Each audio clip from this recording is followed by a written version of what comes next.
It's amazing. It's amazing, and it was really heartening. A little over 1 month removed from Hurricane Sandy, relief efforts continue across the country, including help from even the most unlikely of places. Only a stone's throw away from I-95 North, you can find McDermott Auto Group, an auto group here in East Haven, Connecticut that has been collecting donations from across the country in support of survivors and victims of Hurricane Sandy.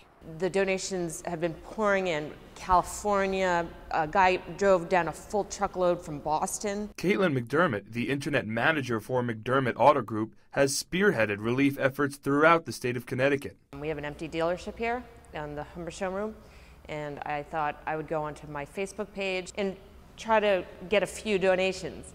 And what happened is that we ended up filling up half this dealership with donations. We've gone down with about 80,000 pounds worth of items. McDermott Auto Group has made 2 deliveries with donations to Long Island. Their first visit was to Astoria, while their second was to East Rockaway, both which can be seen on this map of Long Island. I had worked with the head of Goodwill of New York and New Jersey, and Mauricio Hernandez, and what we wanted to make sure of, that the donated goods went directly to the front lines where it was, where everyone's been so impacted. But the front lines are not just on Long Island. Connecticut was hit hard by the hurricane as well. Over 10,000 registered requests have been made to FEMA in Connecticut alone, while 90% of those came from the Fairfield and New Haven counties.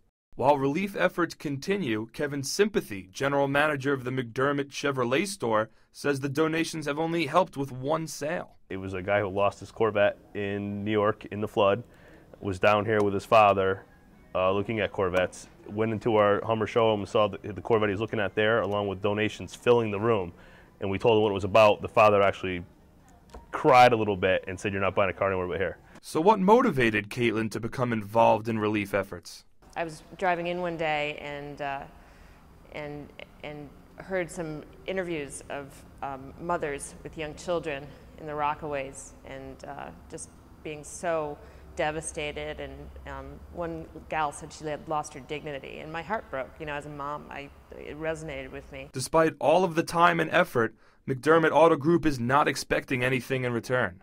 The hugs and the tears that we experienced made it all worthwhile. For QNN, I'm Mark Schwartz.